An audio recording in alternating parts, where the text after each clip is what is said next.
Hello everybody, once again I welcome you all in your own channel Learn Language with Animation and Easy Way of Learning English। आज का हमारा topic है guys all, every and whole के differences और उनकी similarities के बारे में। कुछ एग्जांपल्स देखेंगे, कुछ कन्वर्सेशन देखेंगे और समझेंगे इनके बारे में। But before I start my lecture, मैं आपसे बोलता हूँ वीडियो को ज़्यादा से ज़्यादा लोगों तक शेयर करिए ताकि जिनके पास प्रॉपर रिसोर्सेज की कमी है उन तक भी वीडियो पहुँचे और उन्हें भी सीखने का मौका मिले। So without wasting time video start करते हैं।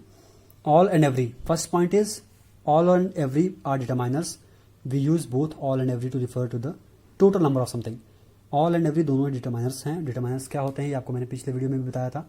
Again I recall कि determiners नाउन की क्वांटिटी को रिप्रेजेंट करते हैं कि कितनी क्वांटिटी या कितना फ्रैक्शन ऑफ क्वांटिटी नाउन का प्रेजेंट है। ओके, सो दोनों के दोनों ऑल एंड एवरी दोनों को ही हम टोटल नंबर ऑफ नाउन को रिप्रेजेंट करने के लिए यूज करते हैं। हमारे पास अगर 3 से 4 या 5 बॉक्सेस हैं, अगर मैं सारे के सारे बॉक्सेस की बात करूं तो मैं ऑल का भी यूज कर सकता हूं, एवरी का भी यूज कर सकता हूं।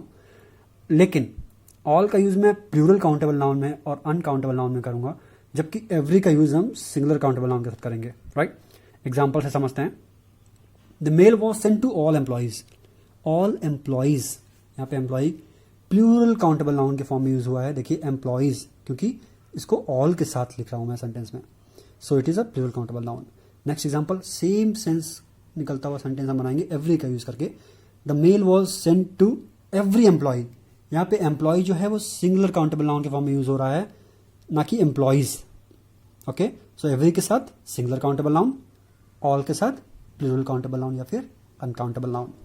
Let's see one more example, देखते हैं एक और example. All passengers must turn off their mobile phones. सभी पैसेंजर्स को उनका मोबाइल फोन टर्न ऑफ करना होगा। ऑल पैसेंजर्स, यहाँ पे देखिए पैसेंजर्स अगेन प्लूरल, ऑल के साथ plural countable noun. Same sentence अगर हम बनाना चाहें एवरी का यूज करके, every passenger must turn off their mobile phone. हर पैसेंजर को अपना मोबाइल फोन टर्न ऑफ करना होगा। यहाँ पे भी पैसेंजर जो है वो सिंगुलर काउंटेबल नाउन है, देख सकते हैं आप, एस यस नहीं लगा हुआ है, एवरी के साथ सिंगुलर काउंटेबल नाउन यूज हो रहा है। Next point, we can use all but not every on its own without a noun. हम ऑल को विदाउट नाउन यूज कर सकते हैं लेकिन एवरी को नहीं। लेकिन एवरी के साथ अगर हम एवरी वन, एवरीबडी या एवरीथिंग लगाएं, ऐसे यूज करना चाहें तो हम यूज कर सकते हैं, क्योंकि इस बॉडी या वन या थिंग लगाने के बाद वो खुद में एक नाउन बन जाता है। ओके, एग्जाम्पल के थ्रू समझते हैं। The party is at my house and all are welcome. Party मेरे घर पे है और सबका स्वागत है। ऑल आर वेलकम में ऑल के बाद आप देख सकते हैं कोई भी नाउन नहीं है। ऑल के बाद सीधे मैंने आर लिखा हुआ है। Are is a helping verb, हम सभी जानते हैं हेल्पिंग वर्ब है, और सीधे सेंटेंस को फिनिश किया है। तो ऑल आर वेलकम मीन्स सबका स्वागत है। ऑल यहाँ पे सभी पर्सन को रिप्रेजेंट कर रहा है जो भी, जिनका भी वेलकम स्पीकर कर रहा है। राइट, हम यहाँ पे ऑल को एवरी से रिप्लेस नहीं कर सकते। हम नहीं बोलेंगे the party is at my house and every is welcome, that will be grammatically wrong, वो गलत होगा ग्रामेटिकली। ओके, सो हम ऐसे बोल सकते हैं every one is welcome to join the party. Every को जैसे हमने एवरी वन से रिप्लेस किया हम सेंटेंस बना सकते हैं। थर्ड पॉइंट है, we can use all and all of before determiners. हम डिटरमाइनर्स के पहले ऑल या ऑल ऑफ को यूज कर सकते हैं, but we don't use every, हम एवरी को यूज नहीं करेंगे। गाइस, डिटरमाइनर्स के साथ साथ पॉजिटिव प्रोनाउन के लिए भी ये रूल एप्लीकेबल है। Positive pronoun means my, his, her, their, जो रिलेशन बताता है कि किसका अधिकार है नाउन पे। एग्जाम्पल के थ्रू समझते हैं इसको। I invited all of my friends या फिर I invited all my friends. यहाँ पे जो फ्रेंड्स है ये नाउन है, आपको दिख रहा है कि नाउन है, फ्रेंड्स प्लूरल नाउन है। उसके पहले जो है माई वर्ड है वो शो करता है कि नाउन जो है वो किसका है, आई, मेरा। माई इज अ पॉजिटिव प्रोनाउन, तो इसके पहले हम ऑल या ऑल ऑफ यूज करेंगे, ना कि एवरी। हम इस सेंटेंस को एवरी के यूज से नहीं बना सकते। We can not say I invited every my friends. Okay, I hope ये डिफरेंस क्लियर होगा आपको। Next point, we do not normally use all alone at the end of a sentence. हम sentence के end में all use नहीं करते। Okay, या फिर आप ये भी कह सकते हो कि ऑल को अलोन यूज नहीं करते। हम एग्जांपल के थ्रू इसको समझते हैं। He thinks he knows everything, उसे लगता है वो सब जानता है। अगर हम इस सेंटेंस में एवरीथिंग की जगह ऑल लगाएं, जो कि सेंटेंस के एंड में है, सो देखते हैं सेंटेंस कैसा बनेगा। He thinks he knows all. Native speakers all का यूज एंड में गलत मानते हैं, इसको हम एंड में यूज नहीं कर सकते। लेकिन अगर हम ऑल का यूज करके सेंटेंस को बनाना ही है तो हम ऐसे बोलेंगे, he thinks he knows all about computers, या फिर he thinks he knows all about management, all about economics. कुछ हमें नाउन देना है, उसके साथ प्रीपोजिशन का यूज करके हम ऑल को यूज कर सकते हैं, लेकिन हम सिर्फ ये नहीं कह सकते he thinks he knows all, that would be grammatically wrong. Next point is we also use all not everything to mean the only thing. जब हमें सेंटेंस में ऐसा बोलना होता है ना कि जो कुछ भी, तो हम ऑल का यूज करते हैं ना कि एवरीथिंग का. बहुत इंपॉर्टेंट रूल है, एग्जाम्पल के थ्रू और क्लियर होगा. All I have eaten today is a sandwich. जो भी मैंने आज खाया है वो सैंडविच है, मतलब मैंने सैंडविच के सिवा कुछ खाया नहीं, जो कुछ भी खाया वो सैंडविच थी. All I bought yesterday was rice. जो भी मैंने खरीदा कल वो चावल था, मतलब चावल के अलावा कुछ नहीं खरीदा, जो कुछ भी खरीदा वो चावल था. यहाँ पे हम एवरीथिंग का यूज करके इस सेंटेंस को नहीं बना सकते. हम नहीं कह सकते all I have eaten today, या sorry everything I have eaten today is a sandwich, everything I bought yesterday was rice. नहीं, ऐसे सेंटेंस को नहीं बनाएंगे. Next, now all and whole के डिफरेंसेस को समझते हैं. ऑल एंड होल में क्या डिफरेंस है, इससे पहले मैं बताना चाहूंगा कि होल का मतलब जो होता है ना वो कंप्लीट होता है, एंटायर होता है, हम सब जानते हैं. लेकिन ऑल का भी मतलब कुछ केसेस में वैसा ही निकलता है, सभी, सारा का सारा.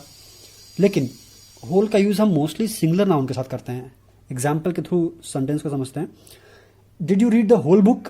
यहाँ पे बात हो रही है एक किताब की, सिंगुलर नाउन है बुक, लेकिन उस बुक की फ्रॉम बिगिनिंग टू एंड बात हो रही है, फ्रॉम 0 to 100, कि आपने उस चीज़ को, उस नाउन को from beginning to end finish किया है, from beginning to end use किया है, कुछ भी है, वो होल से रिप्रेजेंट किया जाता है. Did you read the whole book. हाँ, यहाँ पे हम ऑल का यूज़ कर सकते हैं. हम कह सकते हैं did you read all the book. यहाँ पे एक बहुत माइन्यूट सा डिफरेंस निकल के आ रहा है कि the whole book is equal to all the book. Means जब भी हम होल को ऑल से रिप्लेस करेंगे, हमेशा डेफिनेट आर्टिकल द जो है वो ऑल के बाद आएगा, जबकि होल के केस में वो डेफिनेट आर्टिकल द जो है वो होल से पहले आएगा. मतलब होल जो है वो डेफिनेट आर्टिकल और नाउन के बीच में रहेगा. ओके, सो नेक्स्ट एग्जांपल देखते हैं. Emily has lived her whole life in the same town. Emily ने अपनी लाइफ, कंप्लीट लाइफ में, पूरी लाइफ सेम टाउन में बिताई है, स्पेंड की है. सो यहाँ पे हम ये भी बोल सकते हैं Emily has lived all her life in the same town, क्योंकि हमें पता है कि लाइफ इज अनकाउंटेबल नाउन, तो हम हर होल लाइफ को ऑल हर लाइफ से रिप्लेस कर सकते हैं. Next example, I ate a whole packet of biscuits. मैंने एक पूरा पैकेट बिस्किट्स का खाया. I ate a whole packet of biscuits. Third point देखते हैं. Sorry, it will be a second point, by mistake it is written there. यहाँ पे 3 लिखा हुआ है, सेकंड पॉइंट है. We do not normally use whole with uncountable nouns. हम normally whole को अनकाउंटेबल नाउन के साथ यूज नहीं करते हैं. For example, I have spent all the money you gave me. जो भी मुझे तूने पैसे दिए थे सारे मैंने खर्च कर दिए, सारे. ऑल द मनी, यहाँ पे ऑल द मनी को द होल मनी नहीं लिखेंगे, बिकॉज मनी इज क्योंकि मनी जो है अनकाउंटेबल नाउन है, हम उसके साथ होल को यूज नहीं करते. He give us all the information. उसने हमें सारी जानकारी दी. यहाँ पे हम होल का यूज नहीं करेंगे. हम नहीं बोलेंगे he give us whole the information, the whole information, कुछ भी. ओके, नाउ हम बात करेंगे एवरी, ऑल, होल की विद टाइम वर्ड्स. इन तीनों के बीच में जो डिफरेंस है उसको हम टाइम वर्ड्स के थ्रू समझ सकते हैं. मंथ, हम जब बोलते हैं ना ऑल डे, तो इसका मतलब ये नहीं होता है कि वीक के सारे दिन की बात कर रहे हैं. हम उस दिन की बात कर रहे होते हैं, particularly from morning to evening. Okay, so let's see it with an example. When we were on holiday we went to the beach every day. जब हम छुट्टियों पे थे हम हर दिन बीच पे गए.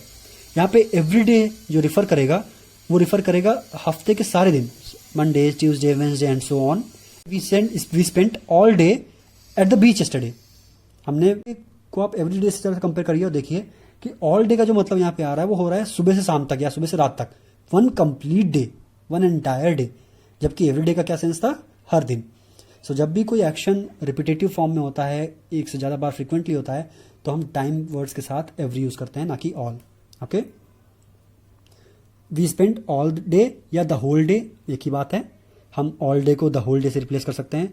एक बात याद रखिएगा, ऑल डे के बीच में द डेफिनेट आर्टिकल नहीं आएगा.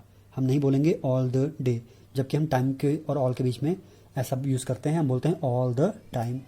ओके, सो इंपॉर्टेंट है, याद रखिएगा. Next example, fuel prices are rising every week. हर हफ्ते तेल की कीमतों में मतलब बढ़ोतरी हो रही है. फ्यूल प्राइसेस राइज कर रहे हैं, हाइक कर रहे हैं. हम इस सेंटेंस को ऑल से नहीं बनाएंगे. हम नहीं बोलेंगे कि fuel prices are rising all weeks. Okay, क्योंकि जो फ्यूल प्राइस होते हैं वो कैसे बढ़ते हैं, आज न्यूज आई आज बढ़े, कल न्यूज आई कल बढ़े. ठीक है, थ्रू आउट द डे अगर हम बात करें ऑल डे ऑल वीक, सो उसका मतलब होता है कि फ्यूल प्राइसेस लगातार बढ़ रहे थे बट हमें इन्फॉर्मेशन नहीं की दी गई। सो ऑन एन एवरेज हमें हर दिन इन्फॉर्मेशन मिलती है। सो एवरी वीक मतलब फ्रिक्वेंटली वो एक्शन हो रहा है, फ्यूल प्राइसेस बढ़ रहे हैं, तो हम एवरी का यूज करेंगे ना कि ऑल का। अब एक स्मॉल सी कॉन्वर्सेशन के थ्रू समझेंगे एवरी डे और ऑल डे के डिफरेंस को। दो फ्रेंड्स हैं, Joe and Mike. This is Joe and this one is Mike. So Joe और माइक काफी दिन बाद एक दूसरे से मिलते हैं, देखते हैं क्या बातें करते हैं। जो बोलता है, hey how are you Mike. Mike बोलता है, I am good, how are you Joe. Joe ने रिप्लाई किया, I am tired, I have been working all day. मैं थक गया हूं, मैंने पूरा दिन काम किया है, या मैं पूरे दिन काम करता रहा हूं। So Mike says, it is so sad. Joe बोलता है, do you also work every day except Sunday. यहाँ पे एवरी डे का मतलब आप समझ रहे होंगे, हफ्ते के हर दिन की बात कर रहा है वो, ना कि ऑल डे बोल रहा है। ऑल डे का यूज यहाँ पे हम नहीं कर सकते। माइक बोलता है, yes. So it was a conversation. अगर जो बोलता do you also work all day, तो यहाँ पे इसका मतलब निकलता कि पूरा दिन काम किया है या कर रहे हो क्या, सुबह से शाम तक। Okay, so my work ends here, now it's your time to do practice as much as possible. जितना हो सके प्रैक्टिस करिए। कुछ सेंटेंसेस आपकी स्क्रीन पे हैं, इन सेंटेंसेस को पढ़िए, इनके रिप्लाई, इनके जो आंसर्स हैं वो मुझे कमेंट बॉक्स में लिख के बताइए। ऑल्सो ये सेंटेंसेस आपके लिए सफिशिएंट नहीं होंगे, आपको और ज़्यादा सेंटेंसेस की प्रैक्टिस करनी होगी, ताकि आपको जल्द से जल्द इसको रिकैप करने की ज़रूरत ना पड़े, ये आपके दिमाग में एक तरीके से बैठ जाए। And as I always say कि language is all about practice, जितना प्रैक्टिस करेंगे उतना ज़्यादा सीखेंगे। सो अगर आपको वीडियो हेल्पफुल लगी, अच्छी लगी, तो please give a thumbs up. Also do not forget to subscribe our channel. और आपकी स्क्रीन पे मेरा व्हाट्सएप नंबर है, आप मुझे कमेंट बॉक्स में या व्हाट्सएप पे अपनी क्वेरी, अपना सजेशन लिख सकते हैं। Also my insta ID is there. So guys, thank you so much for watching the video. जब तक मैं अगला वीडियो लेके कुछ नया सीखने के लिए आपके लिए लेके आता हूं, तब तक के लिए अपना ख्याल रखिएगा। Stay blessed, take the best care of your self. Thank you so much.